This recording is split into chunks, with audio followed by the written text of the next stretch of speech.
But what I found so fascinating about Suzanne's horse, when you were in a collected canter, you would say, well, you know, the canter quality could be better, and then as soon as you did some changes, the canter was amazing. Yeah, yeah. That's true. I agree. I was thinking the same thing. I was like, uh-oh. So, you know, I would probably put some money on him. When he does a lengthening or a medium canter, that the canter is also fairly decent. Yeah. So, my point is always, yes, we have to collect our horses in the test, but if the collection doesn't add to the improvement of the quality of the gait, then too much collection can be counterproductive. Yeah. So use that forward energy, and I would love to see here and there a canter where you work in a working canter and then a pirouette canter. Yeah. Because with a lot of horses that have this tendency in the collected canter of being not that clear, that clean, you know, we can improve it quite a bit by riding the horses quite a bit in a pirouette canter and a working canter, and we use here and there a little bit less collected canter. Yeah. Of course, in the test you have to show it, but right now for the next 10-15 minutes we're not in the test. Okay? And whenever you're ready. Good. When I appreciate the idea of having him here and there a tiny bit longer in the neck. That's great. Make sure he doesn't take advantage of this. Yeah. I need to see here and there that he's a little bit rounder.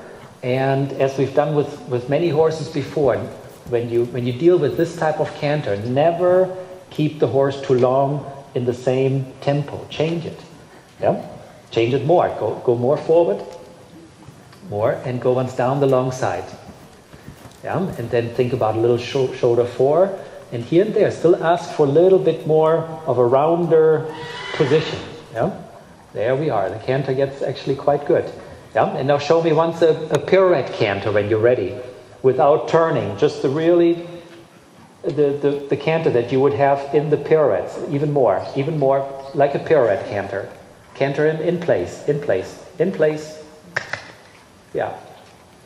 Good. And now I would go working canter again. And there he has to be just a little bit more honest. Yeah? And I want you to think about that situation later on in the Piaffe too. Yeah? Both of you had a little bit the tendency of riding the Piaffe as if they're just learning those. Yeah? Both horses are extremely experienced, and you've done a wonderful job teaching the Piaffe. Yeah? Let's ride them a little bit more with a higher expectation that we can use the Piaffe later on or that we can do the Piaffe with a little bit of a lighter aid. Yeah? And that's the same thing I want you to think about the canter, Suzanne. When you collect him, yeah? Give him a chance to make a mistake. Go once on the diagonal, and if you ride a pirouette canter and he really breaks into the trot, then use a little bit of a stronger aid. There you go. And now send him forward again. And a change. Yeah, very nice. Now send him forward again. Get rid of that canter that's sometimes not all that clean. Yeah. Now circle pirouette canter. A little bit of a tap with the whip. Increase the suppleness. Yeah. You can tell he leans then just a tiny bit too much on your hands. The transition from the medium canter to the pirouette canter, he needs to do that a little bit quicker. Yeah. Good. Look how nice the canter is there. Make use of this. Yeah. Good. And now pirouette canter. Within 2 to 3 strides, okay? Bring him back. Much better. That's what I'm looking for. There was pure engagement and you kept the activity, yeah? So I cannot even tell you how extremely important those transitions are. Medium canter, pirouette canter, yeah? Elasticity through the top line. Extending the stride and then bringing the hind legs under. This is something you can't achieve if you just go medium canter, collected canter. It's not drastic enough. You follow me? Yeah? A little bit more collection. More. In place. Oh, he can do it. There you go. And now forward. Be firmer about it. Tell him that he made a mistake. Yeah? That was a perfect moment where he can learn. It's a learning, training opportunity. Good. And send him forward again. Good. And pirouette canter. Tap him a little bit behind. 1, 2, 3, 4, 5. Get it done. 6 strides. Get it done in 3 strides. Yeah? It's that transition where you engage him quickly within 3 strides, not 6 strides. Yeah? Get it done.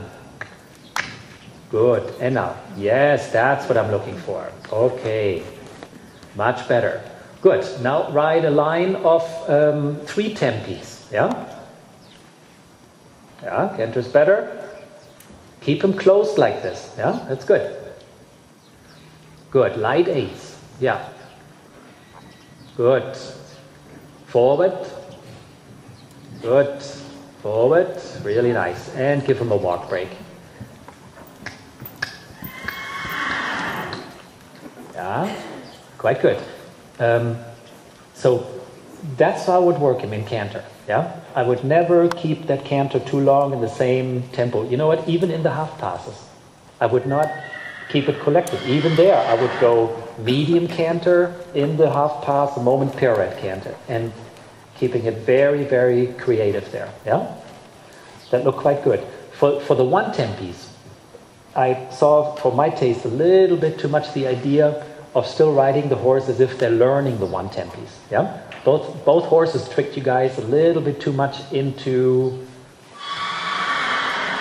helping the horses a little bit much. Yeah, and there's absolutely nothing wrong, you know, with teaching the horse, giving him confidence, giving her confidence in the aids. Yeah, the horses have to trust us. But extremely important that we can hide the aids soon a little bit more. Yeah, might be some people say, oh my God, he has a thing with those. Yeah, with riding quiet and soft. But you know what? At the end of the day, you're going to get a score for that. It's not just the way you sit on your horse. It's also the way the horse accepts your aids, the acceptance of the aids. Yeah, and all those little things add up, especially at the international level. Yeah. Okay.